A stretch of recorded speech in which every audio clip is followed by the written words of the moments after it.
shout out a mutual friend of both of ours, Meg. She kind of steered me in the direction of you and then of Joelle for last episode. And I know obviously she was kidding, but she said she hopes she gets a shout out for kind of sparking the interest in these. And I totally forgot on Joelle's episode. So I gotta, before I forget, just say shout out Meg. She's been great. I don't know her that well to be honest, but we've been talking lately, and she brought up that you would be a great person to have on and tell some stories. So shout out Meg. Yeah, shout out Meg. That's close homie, and yeah, I appreciate her for always having my back and introducing me to super cool people. Yeah, yeah. She. I mean, hopefully she's got more wrecks on her upper sleeve because the two she gave me have worked out great so far. Um, you're actually almost. I feel you're like a street correspondent in a way because I don't know if I've ever talk to anyone about something like not time sensitive, but something happening like today. And then your episode will come out Monday. So this is as close to like current breaking news, I think, as I've ever been. So like what's going on out there? The events look crazy. We were talking about it a bit before I hit record, but what's it like to be right in what's going on? Yeah, it's insane. So this is a non-visual medium, but if you could look through the screen right now, you would see I'm out front of the Minor Planet pop up for the New York Marathon, and it's just this space with I don't know, like a bunch of brands that are like kind of running brands, not running brands, merch from run crews, like crazy shit.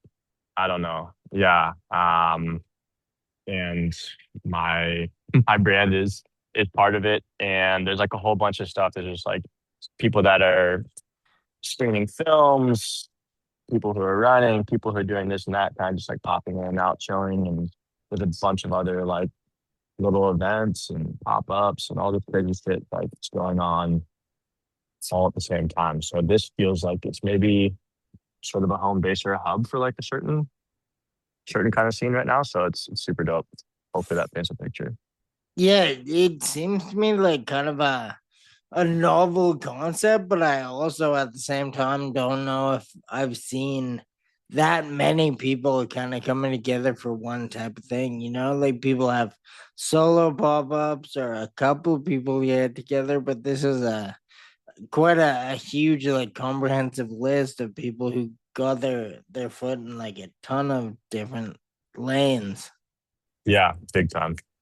So I had it here on my notes. I think I gather the answer, but are you actually running the marathon? I'm not. So yeah, I just came like primarily to be a part of the pop-up.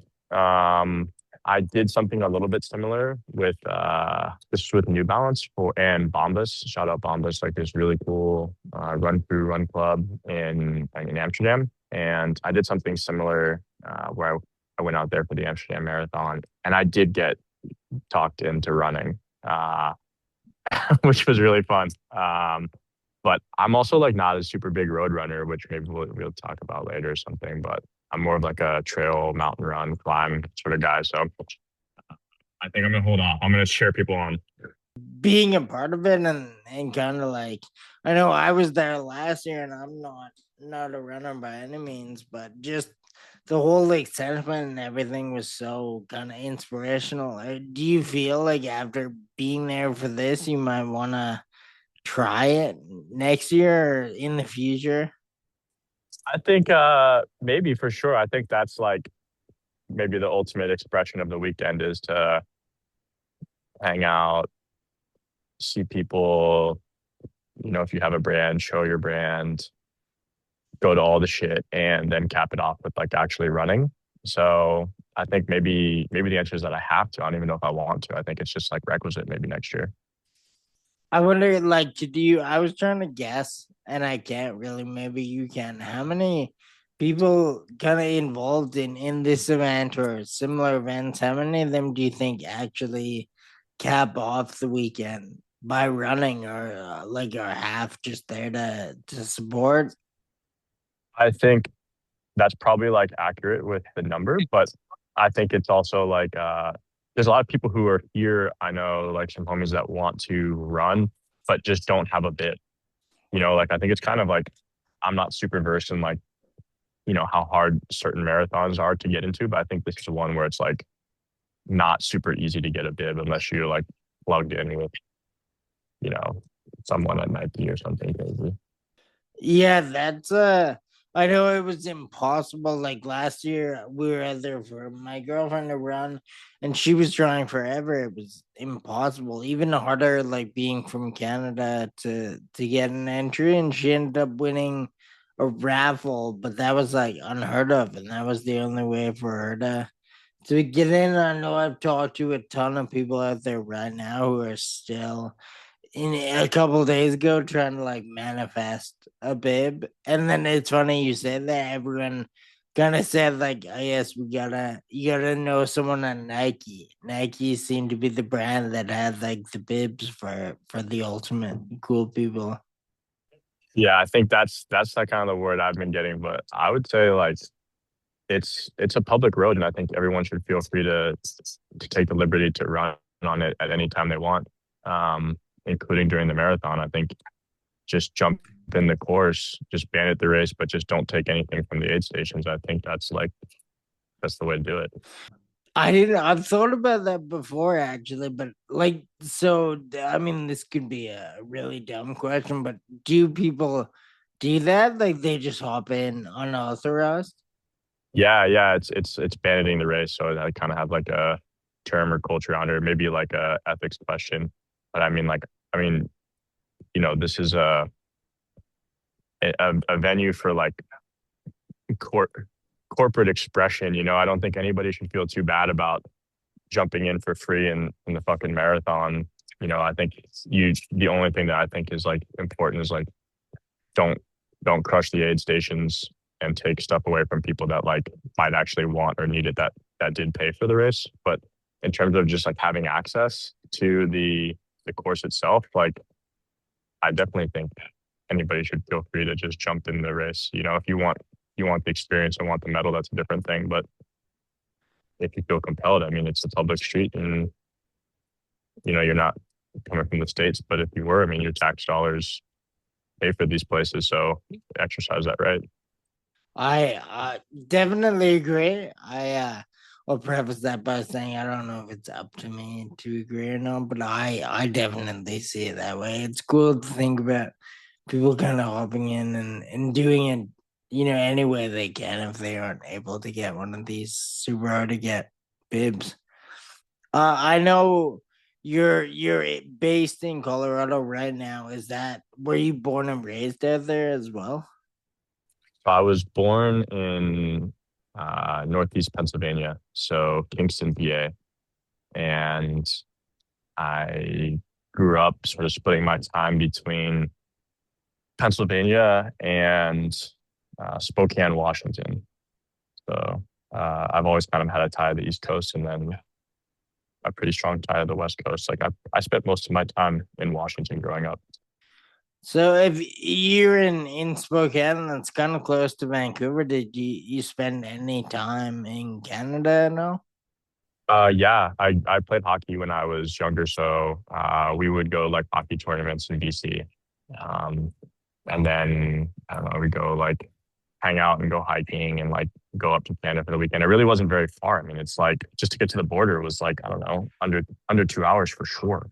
So it really it didn't really feel like I couldn't tell you how many times I've been to Canada. Like it's like dozens or 100 times or something like that. It's like pretty common, I think, for people in that area to like have a reason to leave the States.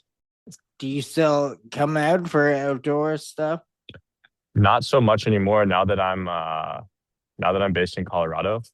It's and I kind of run into this problem where I think my travel for like outdoor stuff, like there's a lot of places I'd like to get in Europe and otherwise, but especially around like skiing and stuff. I I think one of the main reasons I do come to Canada now when we for ski, like uh, was not too long ago in Revelstoke, and probably going to come back again this ski season.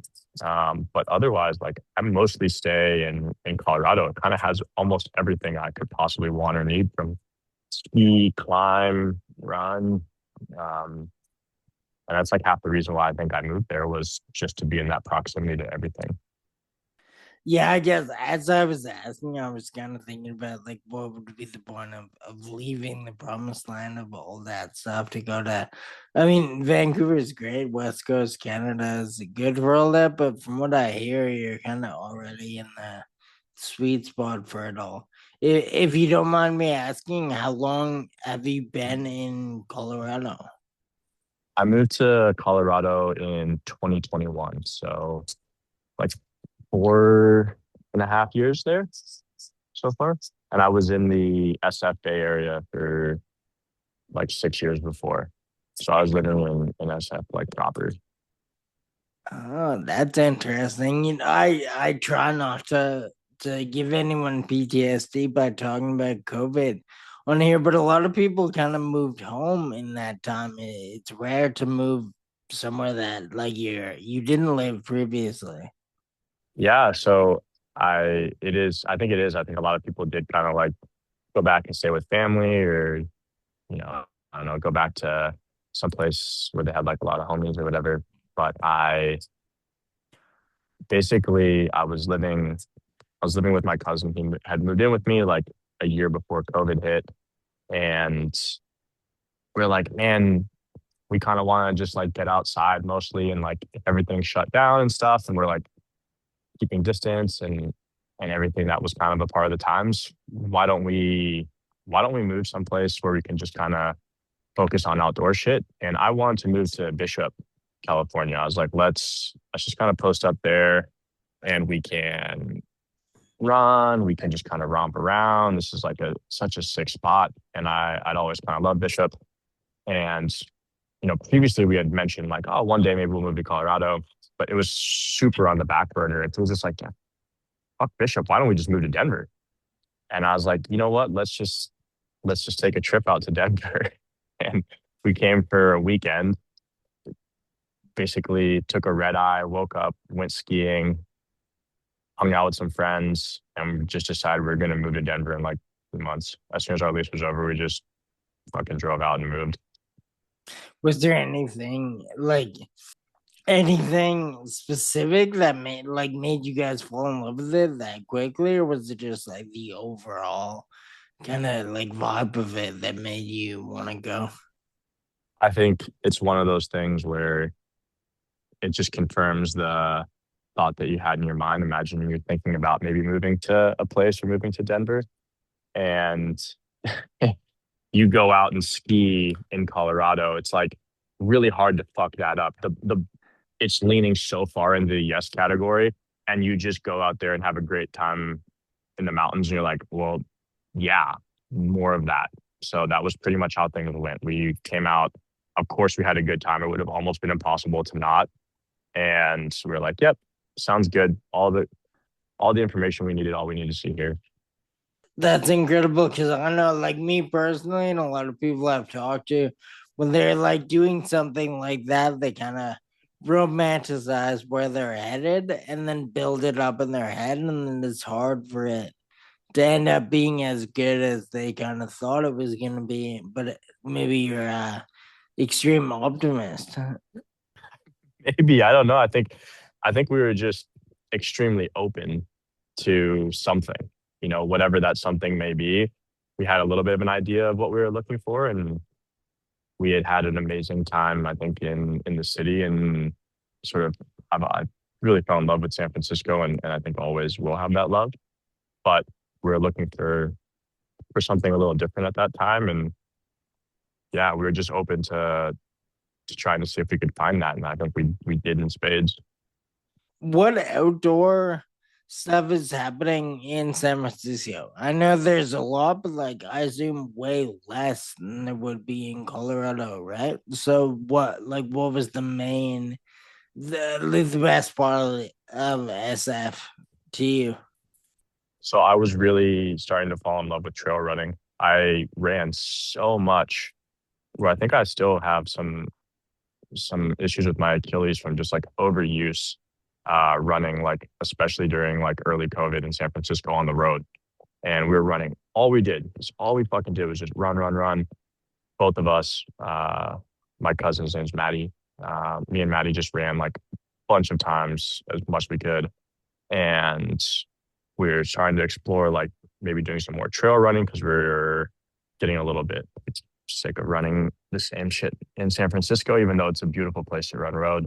And we were running, I think, kind of more like Marin Headlands kind of area. And for anybody that might be familiar with it, like Dipsea Trail, super, super iconic race and route where you start in Mill Valley and you go through like redwoods.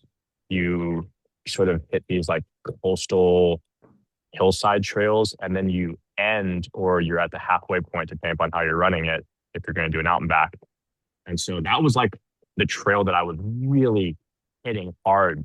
And so imagine, similar to wanting to move to Colorado and you go, ski powder and you're like, wow, this is insane. This is what it's like every time, right? So we had the same experience with trail where we got to the privilege of running probably one of the most beautiful trails in North America, arguably.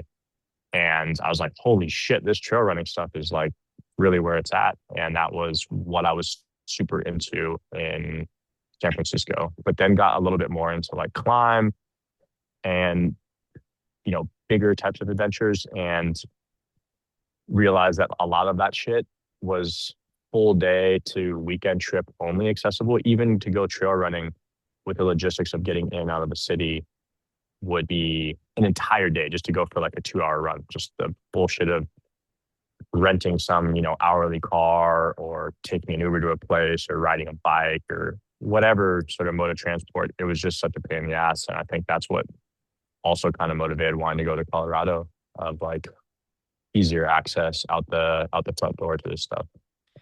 So is this kind of when you like you said earlier that you weren't as much of a road guy now? Is this kind of when it changed for you? I think I left the road behind in San Francisco. Just just to be straight up. Um, yeah, I think I first started running on the road. And I actually really, despite the fact that I grew up in Spokane, wasn't really a trail runner when I was younger. I ran a ton of road. But I think once I got exposed to more adventurous and like bigger, more exciting, uh, just fun free running, it was hard for me to want to go back to the structure and confines of a city or road. And it probably way less like well, maybe not less, but less prone to like injuries and kind of the like stress of running on the road and the impact of all that. I know from like talking to people, they seem to think trail might be a bit easier on a body. Definitely, I think the only like real injury I've sustained from like any kind of running was some sort of overuse issues with my Achilles, and that was all on the road. None of that came from trail. It's just like trail kind of make it flare back up if I'm running a lot of steep stuff like consistently, or when I'm coming back from ski season and going into run season. But all of that originated from just we're super repetitive and like really formulaic kind of movement on the road. And is that like recent or like a couple years ago? That was COVID. Like it seems to always be something that kind of creeps back up every year or year and a half. So okay, yeah, like I gather you've been doing a ton of outdoor stuff for a long time, but what if you even remember which one came first, like hiking, running, skiing. Hiking for sure. Well, snowboarding came first before everything. I'm a skier now, but I grew up snowboarding. Was snowboarding when I was like a really young kid, and that was probably the first. But that was like resort, snowboarding and stuff. That felt like a fun activity, but none of that felt like super outdoorsy. Maybe it was just like a more sport than like outdoorsy stuff. And then I probably like got exposed to outdoor shit with my mom, going camping and hiking and that kind of stuff. But like nothing, all the real like sicko shit and like really extreme stuff, that was stuff that I found more so on my own and not really through my family or my mom or dad. That was just more like snowshoeing and like a cool appreciation for the outdoors and stuff, but it wasn't really like technical or pushing the limits of anything. And when did you start mixing in like the photography or the documentation of it all? I was really into street photography in San Francisco, and I spent a lot of time like hanging out just by myself, just you know going to different places in the city, and I think listening to music and just just hanging out. And I think that kind of gave me a bit of appreciation for like street photography, just like looking for interesting things or interesting scenarios to maybe photograph or people or places and revisiting them. And then I think that sort of definitely informed my like style of photography and interest in it. But that was like really where I first like actually picked up a camera in any kind of serious way. It was in San Francisco when I first got there in like 2015. And when I started doing like outdoor shit, it was just like a natural extension. Of course, I was going to photograph it. So that is like years after, like you were doing all the like hiking, skiing, snowboarding, even like years before you ever documented any of it. Yeah, totally. I think all of these things that maybe are a part of my sort of like daily practice or stuff that I'm involved with right now, um, like pieces or components of it have existed at different points more independently, whether it be photo, video stuff, outdoor stuff, and sort of like bring all these worlds together. Only probably in the last few years has it seemed to be like all of these things play off of each other. They were much more independent, I think, at different points in my life. Okay, that's interesting because that sort of leads me to, I mean, I don't think I know enough about can't buy cool at all. So is there any way you can, I mean, take as long or as short as you need to, but tell me and the listeners a bit about it, and then I wonder, is that, did that come around exactly when you realized all these things worked so like simultaneously together? I think I wish that I had maybe that sort of moment where I was like, you know what? Wouldn't it be awesome if all the things I love can just be one expression or one brand or one vehicle for me to sort of work them all in? But it never, I don't think it was a much of a conscious decision to do that. But I think the what I'm doing right now with Camp Cool Studios is probably the closest thing to harnessing all of that stuff. But none of it has been super deliberate. I think like if you consider that I shoot all the photo and video for my brand, or I'm out with some friends running and I set up the camera and hand it to them so they can shoot me as the model.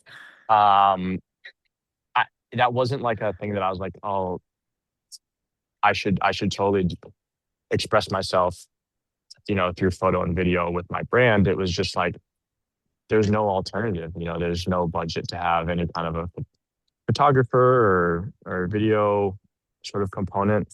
I just need to do my best and get out there and like shoot shit. Like nobody else is going to do it, so I have to. And I think I really enjoy that, and it's something that I love. But it was never a conscious decision to like work that in. It was more so out of necessity.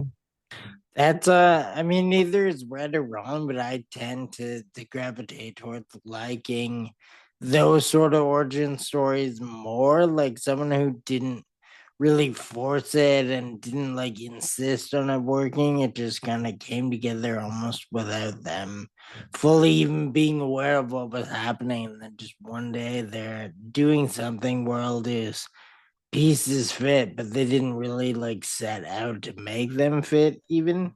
Is that the kind of how you feel about it? I, totally. I think it's actually, I'm still in the process of maybe even looking at myself, or I guess if you will, my brand as like even a real thing, or like it feels weird to even say that like I have a brand, or yeah, or that I started a brand. Like it's just so so strange to me. But I think more recently I've just gotten more used to that. And I think that was how it was before. I never intended to really like start a brand. I just was fucking around and making some things, and things sort of like kept snowballing in a positive way.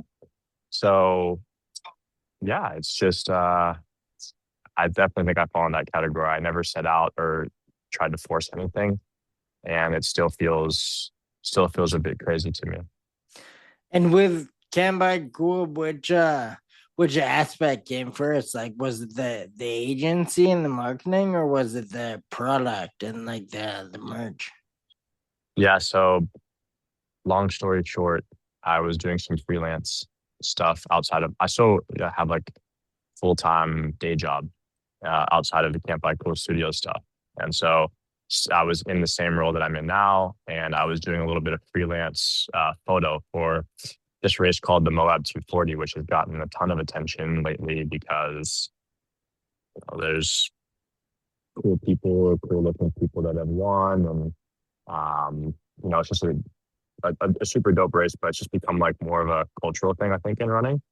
But anyways, I was shooting that for a brand, and I I was kind of figuring out some of the billing logistics, and I wanted to seem way more pro and more legit, and just having them stoke a check to my name just felt like super JV to me. Like I wanted to appear like I was like super legit, and maybe I could get more business out of this. And so I was like, okay, I need to become an agency. And I was like, I always loved the phrase "can't buy cool," and I was like, all right, fuck it, I'm Can't Buy Cool Studios. Studio sounds good, yeah, yeah.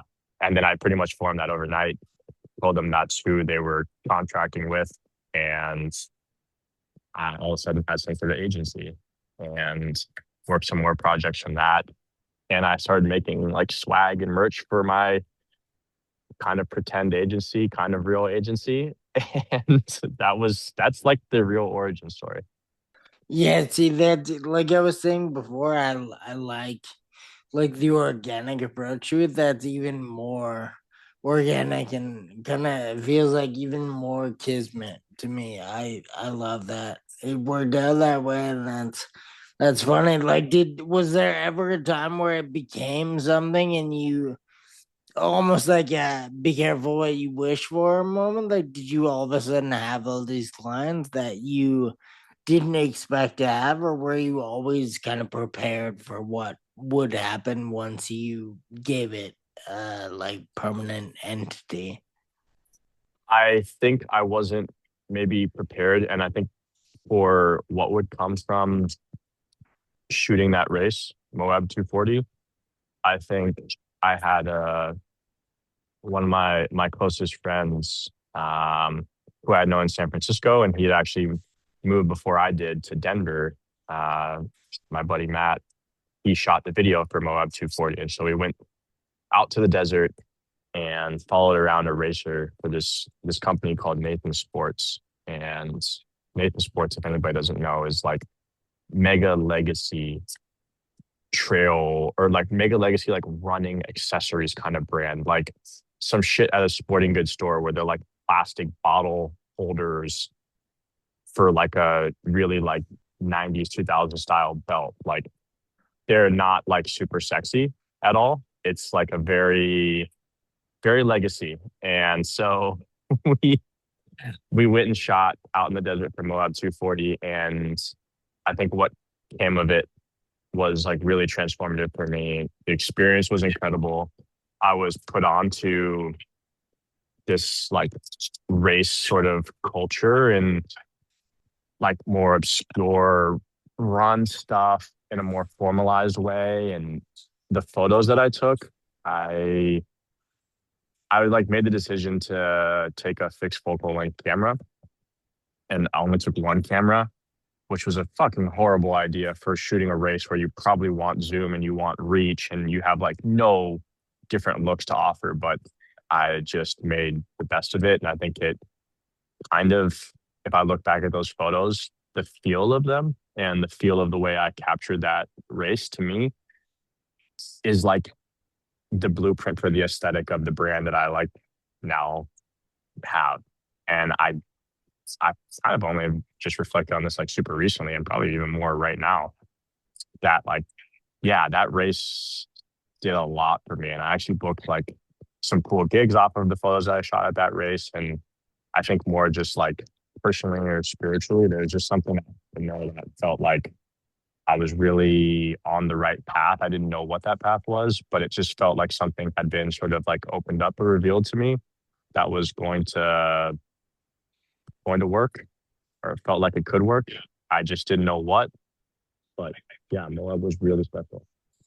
That's interesting because not every instance, but when I think about legacy brands that have been around for a while, they're maybe not as quick to adopt any of the new, like a younger approach to things. And I'm not saying your stuff is novice or like gimmicky or whatever, but obviously you're younger than they would be.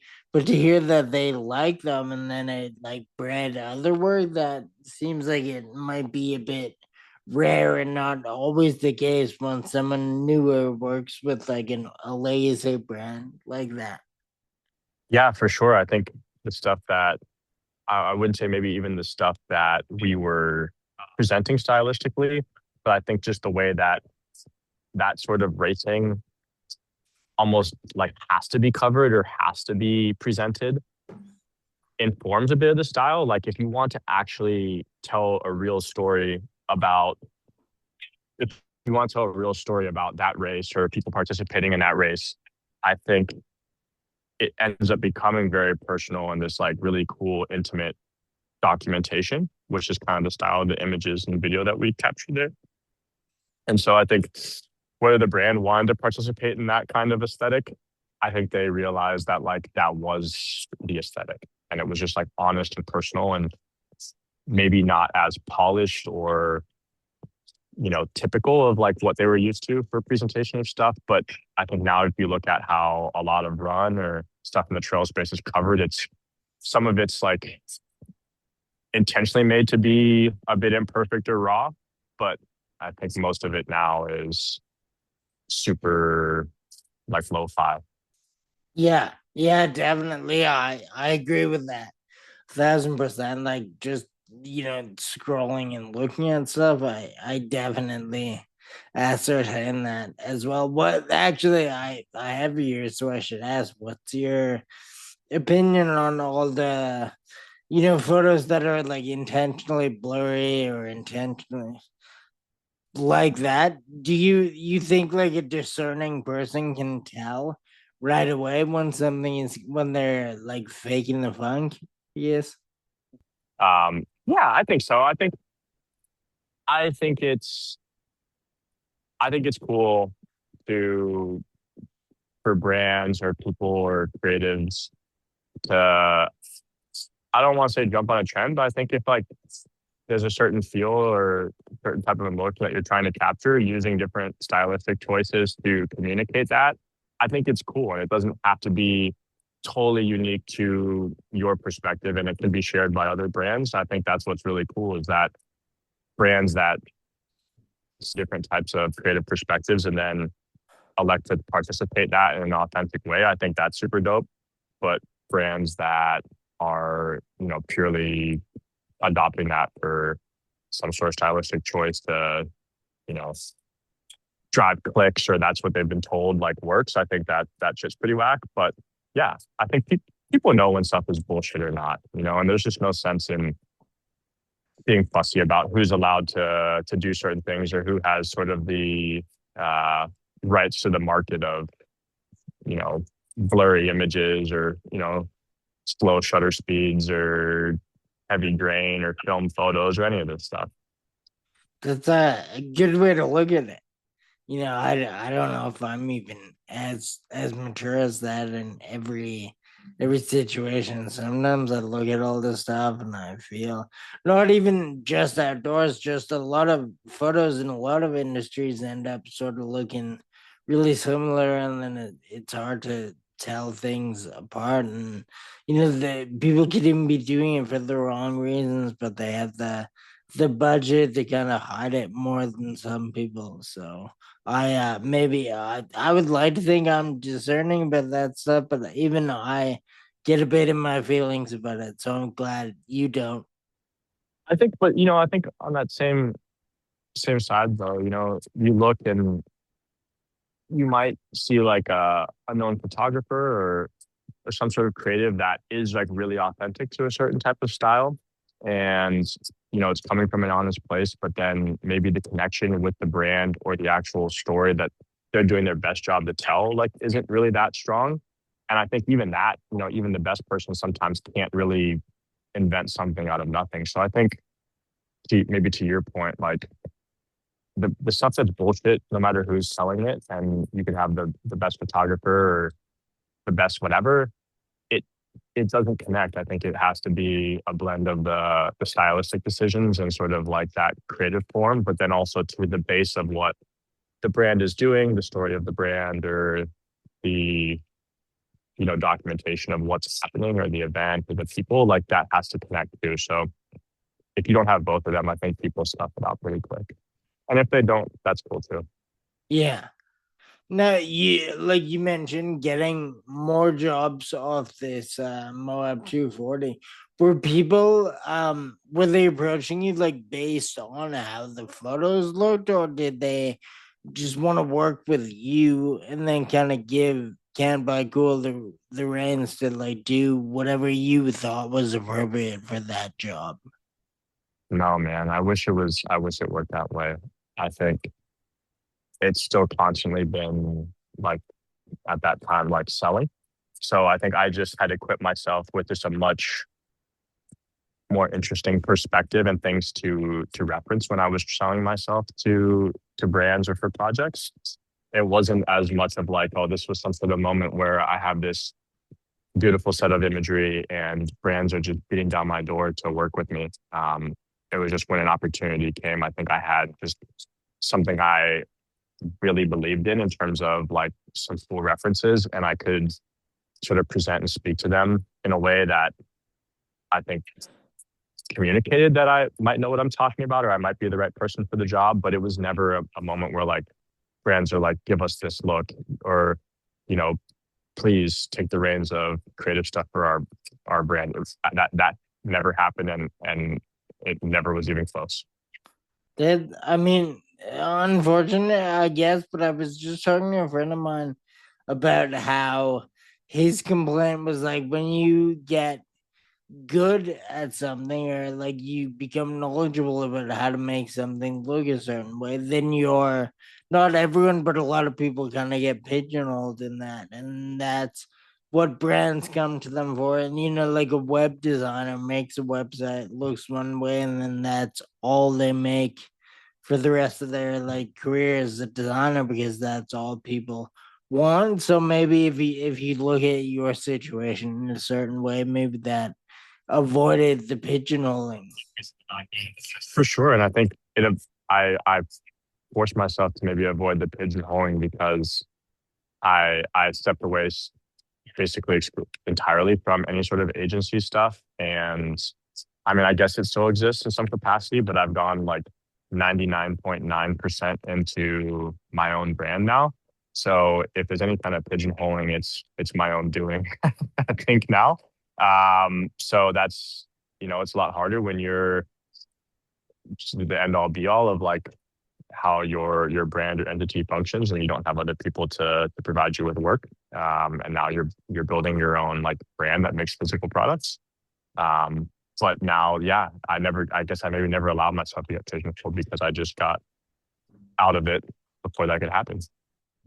I mean that to me sounds good too because it like I mean we're saying pigeonholing a lot, so all of a sudden the word sounds weird when I hear it so much. But if it's for someone else, it can be more of a pejorative term. But then if you're doing it to yourself, it's sort of your brand identity in a Yeah, it way. becomes your niche. Yeah. Yeah.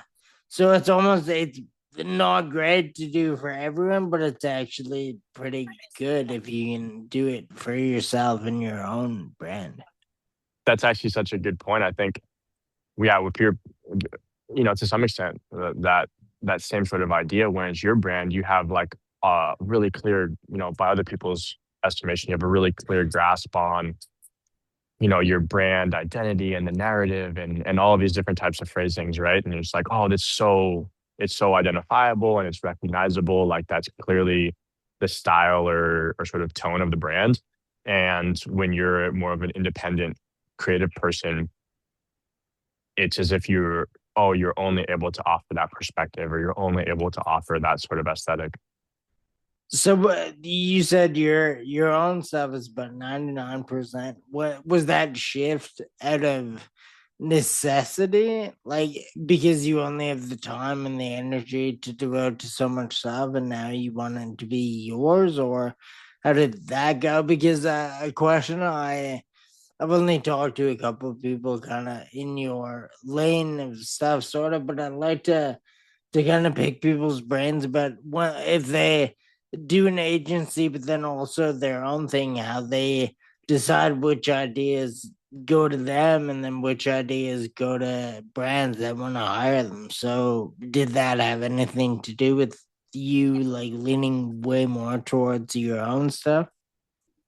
Yeah, I think it's also because my agency wasn't a real agency off rip. It was just like, it's just me freelancing and doing stuff. And so I never really thought like I was even much of an agency or anything. I was just me and I just had a cooler name and a better, a better website. Um, all of it was really the same. It was just a new varnish for the same thing that was always available to anybody who would give me the time of day. Um, so shifting to do my own thing, like exclusively, didn't really feel like it was a departure from much of an agency or like taking away from ideas because everything was kind of just like just me anyways. So, and I think my brand is really it barely feels like a brand because it's just me. It's just my experiences, good and bad, my thoughts, creative and and maybe not that creative, and products hopefully mostly good, but stuff that I'm learning as I go along. And so I don't think the decision was challenging or really felt like I was taking away from anybody else's opportunities or other brands that I could offer my services to because I think ultimately it was kind of my thing and I think all roads were going to lead to it being like really a very personal sort of project and expression. Just want to interject for a second here before I forget. When I was trying to read what I could about you before this, I was on your website, and I love it. It's a like exceptionally good website. Did you design it yourself? Like do it all you, or did you have people?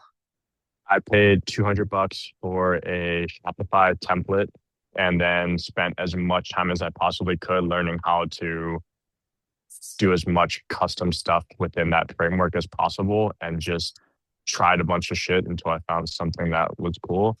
And I think that the way my website came about is pretty much how my whole fucking life works. Just find something that I can find a little bit of a framework to work within and try to make it my own as best as possible. That's amazing. I would have never. I thought you had a coding background or like friends who were wizards. It's a really good website. Hopefully, anyone listening, go and look.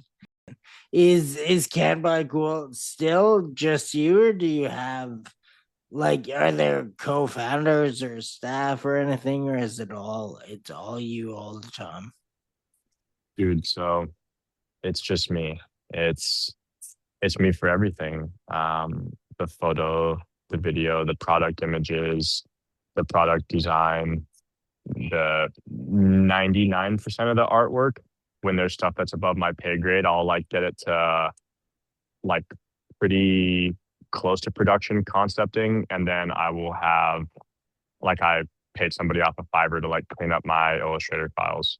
Um, Really like pretty much me exclusively, and um, even to that more to that effect, like the shit is run out of my apartment, and so my living room has been turned into a warehouse, and my kitchen has been turned into a dye studio.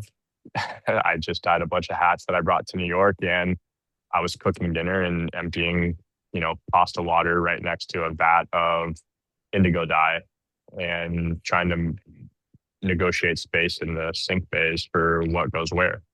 So it's like super me, super personal. And yeah, hopefully one day I would love to hire somebody, but right now it's a one man band. Yeah, I was gonna ask actually if you like it that way. Like I know everyone kind of appreciates some help, and in an ideal world, maybe there would be some other like I guess no pun intended, but other cooks in the kitchen. But for now, like, are you totally happy doing it all you? I think if you really care about the shit that you're making, you want to have like as much control or sort of like live and die by the decisions you make. And at least initially, I think to me, the most beautiful thing will be hopefully one day to get other perspectives. And I would love to see like how somebody else views kind of what I've put into motion or allow someone else to help work on it. That would be super dope. And I love collaborating with people and having other perspectives. But for right now, like just getting things started, I think it's tough and it's really stressful and there are a lot of drawbacks, but ultimately the best possible thing is having like total control and expression of what the brand is. And so yeah, long-winded way to say I do enjoy it just being me as much as I sometimes wish I had an extra set of hands. Yeah, another thing I ask people whenever I'm lucky enough to talk to someone who does it is about like delegation, and like if I guess it would be a guess because it hasn't happened yet, but as someone like you who is so in control of everything, do you think if it does grow into something bigger where you need other people involved, will it be harder for you to like have that help, or if you had to guess, do you think that would be learnable for you? Yeah, I think so. I think it would because I think to me, having maybe arrived at, you know, a brand that was like not really such a deliberate act and I kind of just allowed things to happen as they did and really naturally. I think that same sort of practice or exercise I think would be super applicable for then releasing some control over what's happening. It feels like a bit of doing that in reverse. I didn't have a brand and had really no control over anything because there was nothing to control and it slowly kind of built up and then became this thing that I was sort of responsible for. So I think having learned that way, I think I would be able to maybe apply some of those same concepts, but just kind of like do them in reverse. And the stuff that I have a lot of maybe attachment to or things that feel maybe more sentimental with like being in charge of, I think I could release them. I think that would be like a really, really dope sort of trajectory for the way my brand hopefully goes.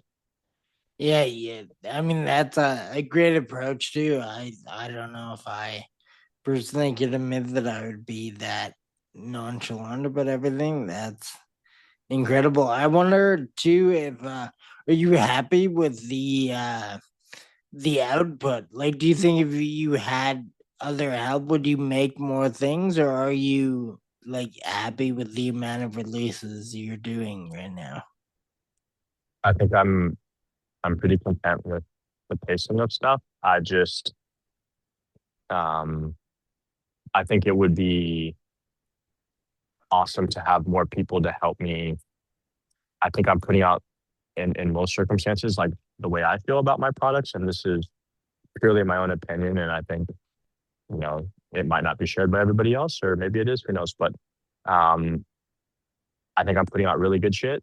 But I think the side of me that really is cares about what I'm making always thinks that there could be like a little bit better. And so I think having more hands would allow for you know not feeling as rushed to get products out, like being able to take more time, but still being able to stay a bit on schedule because you have more people to sort of like shorten that time frame of how long it takes to work through prototypes and samples and ideas and concepts and stuff like that. So having more hands, I think, would allow for being a little bit more intentional, or even if that just somebody else wasn't working that sort of aspect, it could allow me to have more time to go beat the shit out of like my product in the mountains for longer and you know do 10 rounds of samples instead of five or whatever. Like that would be my dream, as opposed to like putting out 20 products instead of 10. I think I never really want to be in a space where it's about volume. It's about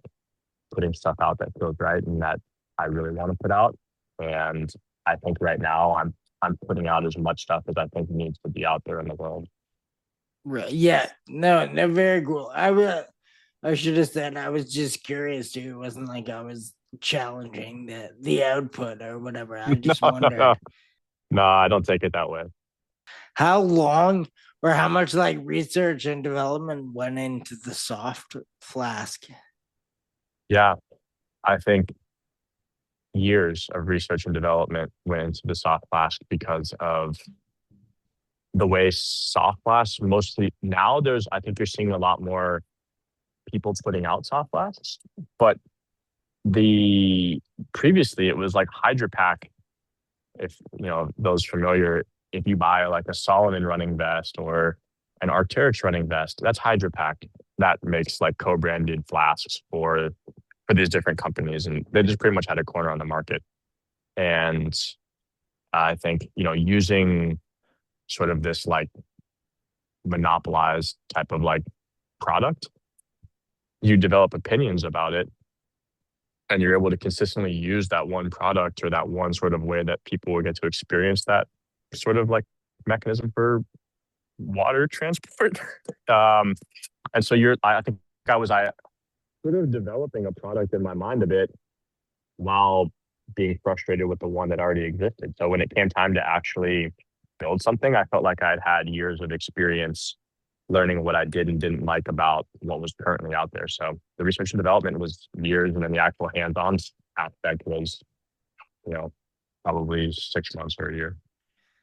That's yeah, like as soon as I saw those, I knew I would have a line of questioning about those. I'm glad you're open about it because I actually thought about trying to make one just kind of as a like merch for Nowhere Fast, and then as I started like setting out on the project, I realized it was so much harder and so much more fickle, and there was so many like I was familiar with the two you mentioned, actually, Solomon and Arcteryx. Those are kind of my like reference points, thinking like it needs to be this good or like this works, this doesn't. But then yeah, once I started like getting samples and stuff, I realized it's way like infinitely harder than anyone would think, and like it's pretty easy to get one made, like get your logo on one, but to get one that actually works and like functions for what people need it for is next to impossible. So I thought your process would be way more involved than anyone would have thought. Definitely, I think making a soft flask is also a bit scary if you really care about the end user, because it really fucking matters if it works. If you make a t-shirt that's like maybe not as like ideal or like not as exactly comfortable for somebody, or you make a hat that like fits pretty well, but like not as good as your favorite hat. Like these aren't like, experienced outdoors or outing or race defining types of problems. Whereas, if you're racing with soft flask or you're out on a big day and they like don't function or they leak or they're just really bad, like it's critical. And it's like one of the few pieces of like semi-critical gear in run and sort of like the trail space. So it did feel like I actually like had to pay attention and make sure the shit worked, especially now having introduced locking soft flask where you have technically some sort of a moving part. Uh, that's even scarier. Have you like sourced any feedback? I gather just from this conversation that you might like listen to the feedback pretty closely. Maybe not let it affect you, but listen for sure. What have you heard what the streets think about the soft flask you made? The feedback has been like really awesome. I think the only negative feedback that I've ever heard, I think, really on the soft flask is a preference on the flow rate from the bite valve, which if you read my product description for the non-locking one, it was deliberately meant to be a bit slower flow. And that was with a non-locking soft flask by having basically like a best way to describe it, a like stiffer valve, like the rubber part, you sort of decrease the rate of the flow, but you also then it becomes a little less leaky, especially when you have pressure against it, which comes into play a lot for scrambling or sort of like climbing stuff, because you're just kind of constantly bumping up against rock. And so that was like a deliberate decision, and I knew that might be a little polarizing, but definitely the feedback for some people is that's like not their favorite thing. But I think on the locking soft flask, because we had the locking valve, um, it's a bit higher flow rate, and it's been like more universally received pretty well. But yeah, I also have like a homie that runs professionally, my buddy Anthony Lee, who uses all my soft flash for his races.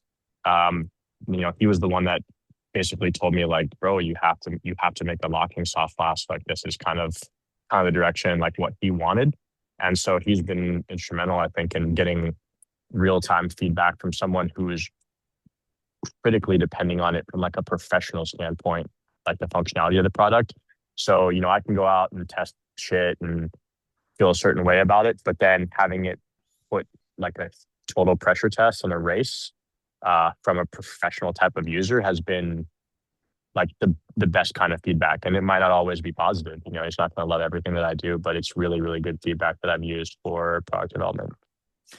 That's amazing. I didn't know if that question about feedback was gonna have such a good answer, but it's great that it ended up like having feedback from someone who's really out there testing it and giving you like sometimes honest feedback, which I personally think probably the most useful feedback you can get, right? Like not 100% positive just because it's a homie. You need to know like what you have to like fine tune to make better so other people like it. Yeah, I think if someone loves you, you want them to be real with you, and I think that applies to relationships, and it definitely applies to soft flasks. Just keep it real. Yeah. Do you find you get to like do all the outdoor stuff you love a bit less trying to focus on making stuff, or does it you have a balance of like going outside personally and then going outside product testing? So that's that's very, very relevant to my experience right now. So I'm glad you asked that. The answer is no. I don't think that I have as much time as I used to, and it fucks with me. It really does. Just being completely transparent. Yeah, especially when it's a really personal brand, and a bit of the sort of reputation or like understanding of my brand is that it's like really core and like really a part of like a hard like mountain running scene. I think sort of living up to my own expectations of like how I want to recreate and how I want to get out.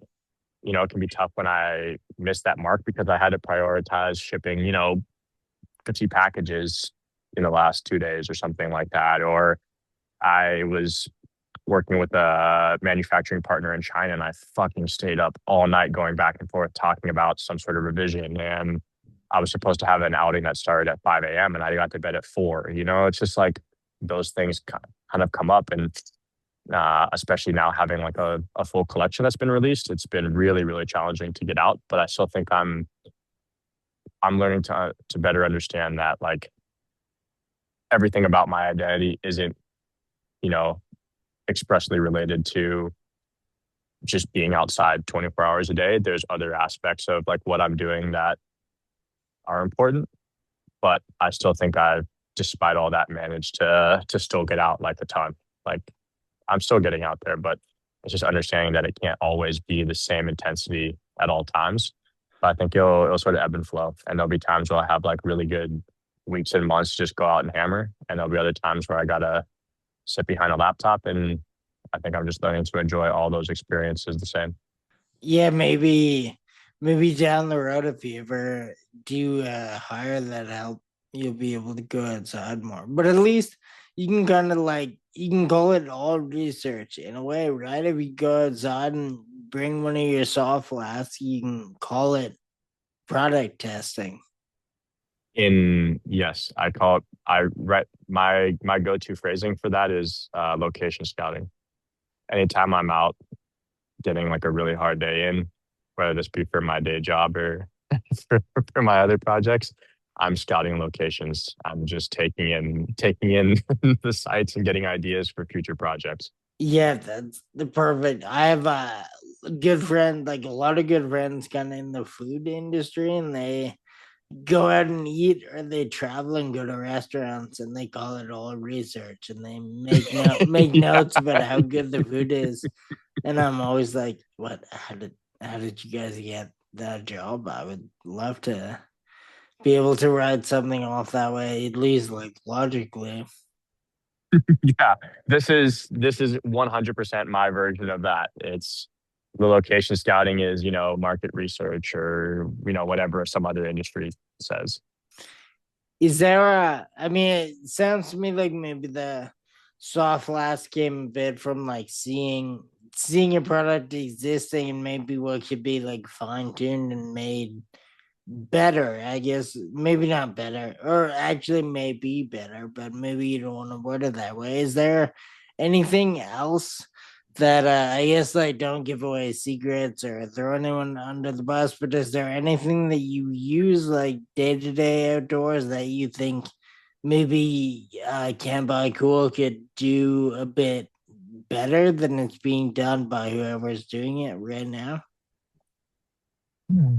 That's a really good question. I think for me right now, I think no, no, I don't think so. I think nothing. If there's something that I feel really compelled to want to make better, I think that becomes a priority for me. I think in terms of like something that needs to be a new version of it, I think I want to have a brand that's like not going to put that on the back burner. I'm going to go like attack sort of that revision right now. I do think that maybe the only thing that's like kind of in that space that I've pretty close to release on is a like winter headwear for in the trail run space. Just like having something that's a little bit more optimized for high output. That feels like it's a bit of a new concept or a bit novel. I think it's something that I'll be presenting shortly that I think people really dig. But yeah, for the most part, I think just finding different ways that I can contribute, and not everything has to be, I think, groundbreaking. Not everything has to be like this complete reimagination of a product or like totally revising everything. I think some things can be just a version of a product that fits sort of the perspective and use case that I know best. And I know that would be the best version of it for that particular type of user, but it's not like a wholesale change on how to imagine you know, a t-shirt. Yeah, no, and I don't know. I mean, this probably isn't at all the point you were making, but I'm just thinking to me, whenever I think there's a product that could maybe be like fine tuned or someone else could add this and make it better, that sort of rapidly becomes all I think about. And then it's almost more of a burden, especially because I don't really know anything about actually improving products. So maybe not having that type of stuff floating around in your head is good and less stress free. And then you can think about what you're working on instead of what you could potentially be working on. Yeah, I think that's probably true. I think, but also too, dude, like I don't know anything about making products better. You know, like, I'm just a you know the same product user as like everyone else, and I just stumbled my way into like maybe making some small contribution. I really, I truly don't know entirely what I'm doing, and I think that's the part that's like super exciting. Is I think I have a maybe this sort of like I'm a bit naive and really green and new, and I think I have this like sort of fun optimism about like being able to make something, and I just don't know what I don't know. And so far I've managed to make that work. But yeah, man, I think it's still the same. It's still the same experience. I still think I get a little bit consumed by the idea of making something better, and I don't know exactly how fucked up and hard of a process that ends up being. And I think that's probably one of the only reasons why half the people that make any sort of impact or change even try is because they haven't been tainted by what that process looks like. And that's not just products. I think that's life. Yeah, I was gonna say being naive is kind of how I like to go about things. It's more fun when you don't know or don't think you know the answer to whatever you're working on. I think that approach, at least to me, is always a bit more like fun, and you learn as you go, and that can be time consuming, that can be money consuming, but that's all part of life as well, I would say. Dude, it's consumed my time and my money and all of that shit. And it fucking sucks. And it's so fun. And yeah, I love it. I love making a ton of mistakes and trying my best to try again and hopefully arrive at something that's cool. It's like it's probably one of the most fun aspects of doing what I do at this present moment is realizing what I don't know and despite all that, pushing forward. Yeah, no, that's the best. I couldn't agree anymore. I have a random question I should have asked before. I'm curious. Was Canby cool? Was that the first name, or were you like? Did you have a list of names for what you wanted to call your thing in that one? This might be the only thing that's cool. Like first try, first everything, zero pump faking. Just that was the name, and I ran it for better for worse, and I stuck with it. I never had any other idea for a name. That's I mean that's really rare, and as someone who really cares way too much about the names of things, I ask people that type of thing on here and off here all the time, and no one. I don't think I've ever talked to anyone who just like was sure right away, and who even if they weren't sure, just like stood on business, put it out, and that's what it is, and then like everything else you figure out as you go. But at least the name is in concrete. That's pretty cool. That's how dumb and naive I am, dude. I just was just like, sick. Here's the name. You know what I mean? Like, didn't even really ask anybody if they thought it was a good idea or anything. I was just like, fuck it. You know what I mean? That's just all right. We'll just go with that. And yeah, I think I've stuck with it long enough that I feel I've made myself feel good about it. I never really gave myself an opportunity to second guess it.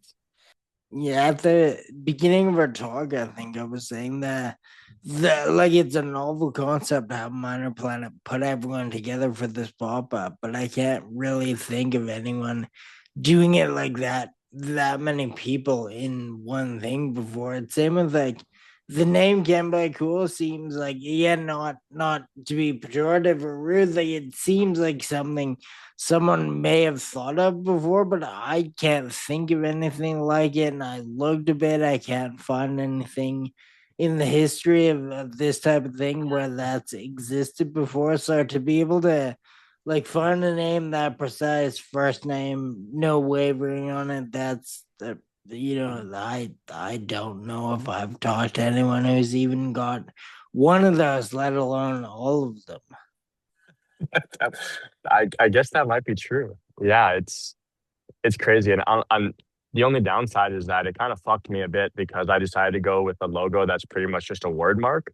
So my logo is "Can't Buy Cool Studios" written out in Helvetica bold italicized. So like it's kind of the whole thing is insane. The name is like sort of insane. The way I even presented it graphically is like kind of insane. I've since like adopted this like additional like X logo. But yeah, I think I nothing about it makes any sense. It just kind of just came about and it just felt right. Yeah, I mean, like I keep saying, but that's the coolest. The best narrative behind something is when it just kind of comes out of nowhere and it all fits together and it sounds like this is kind of that. And it might not make a lot of sense I present it, but I can tell by talking to you and by looking through all the catalog of stuff that there's like a lot of thought behind the scenes. Like if the logo you're saying doesn't look that thought out or whatever, the brand and the intentionality behind everything is much different. Like that all makes cohesive sense to me. Thank you. That I really appreciate you saying that. I mean, I think I feel and that as someone who's making something that I'm doing with like a lot of intention, and anytime that I hear that that's the way it's being received is like probably one of the best feelings imaginable. So that means a lot to me. I'm glad I can extend that and have you enjoy it. You know what? I know you're in New York. I actually can't believe. I mean, if I was in New York, I would probably not be doing one of these. I don't think I would give anyone any of my time on vacation. So you are a much better human than I am. I thank you very much. Before we go, I just have one question about like I've been talking to you this whole time about outdoor stuff. Is that not I'm using the word pejorative a lot too, not in a pejorative way, but is that all you have time for, or do you do other stuff to kind of like inspire everything else you do? Like what else do you do with any free time? I like to write quite a bit. Um, and I think like outside of outdoor stuff, like I'm interested in just like general design, um, and music, of course. I think this is like maybe a huge like rabbit hole to go down, but I think people will definitely get a taste of like the music stuff. I think is pretty obvious. Maybe if you like look at my site or look at my brand, that like there is probably like a musical influence, and like maybe it's a bit of a sign of the times of like where running stuff is like at. But like yeah, there's probably like maybe a bit of a punk or like early emo like kind of feel to a lot of the stuff, or maybe even some of the music that I choose to put in some of the video content. But yeah, so I think music and just general design are like huge passions and pursuits of mine. Um, outside of just romping outside. And I assume you have less time to do all that stuff as well. If you have less time to go outside, probably less time to listen to music and do all the. I'm still going to shows. I'm still going to shows. Is that what like what are you? What would you prioritize more, actually, like a show or a hike? Like like for sure.